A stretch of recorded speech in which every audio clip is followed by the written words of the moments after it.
Getting closer to determining whether Russia hacked our presidential election. A major classified report set to go public on Monday. In the effort to separate fact from fiction, Pittsburgh could play a major role in trying to stop the misinformation, especially when it's spread online. That's right. And Pittsburgh's Action News 4 anchor Michelle Wright has the fake news challenge laid down by a prominent local professor. Pittsburgher Dean Pomerleau is known for being the pioneer of self-driving cars. He was at CMU back in the 80s and early 90s, successfully having computers navigate vehicles through Shenley Park bike paths. But now, he's working on something that in some ways could prove to be even more difficult, having computers navigate through fake news. We were all, bemoaning how terrible the whole political climate is, and you don't know what to believe.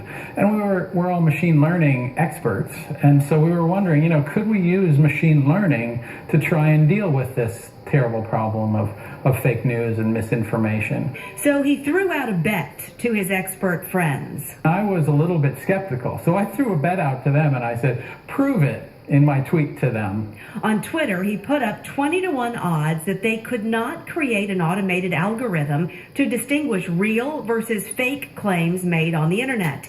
And each entry could win up to $200. No offense, but $200 doesn't seem like that much.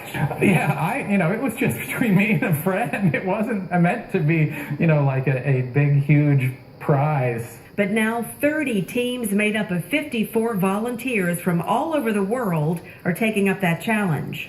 How likely these are to be what they call check-worthy, statements worth checking. But it's not that easy. How do you filter without bias?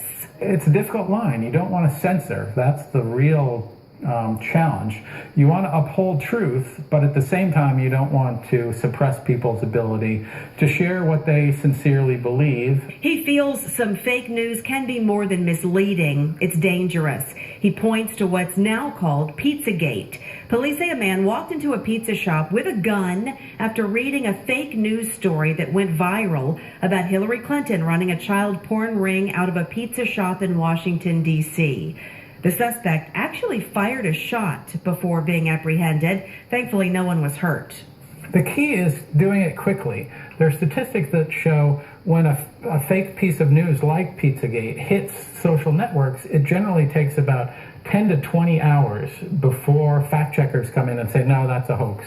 Automated would be much faster. And that's the key, because once it starts going viral, it's very hard to stop. He has also been in contact with Facebook, who's working on its own solution. Stories that are fake or misleading will be labeled as such and then demoted in the news feed. But Pomerleau says human fact checkers won't be able to handle all the information on their own quickly enough and will soon need computers to help filter. And Facebook has experienced some pushback from people who say such a filter is biased. Are you doing this for any political reason? No, I have no strong political affiliations. And so I just want to restore trust and credibility to public discourse and to the media as best I can. He will finalize the rules by the end of January, and the teams have until June to turn in their solutions. Michelle Wright, Pittsburgh's Action News 4. Okay, so the gauntlet has been thrown, and a friend of Dean Pomerleau is also putting up some money in this challenge, so the prize money is now doubled.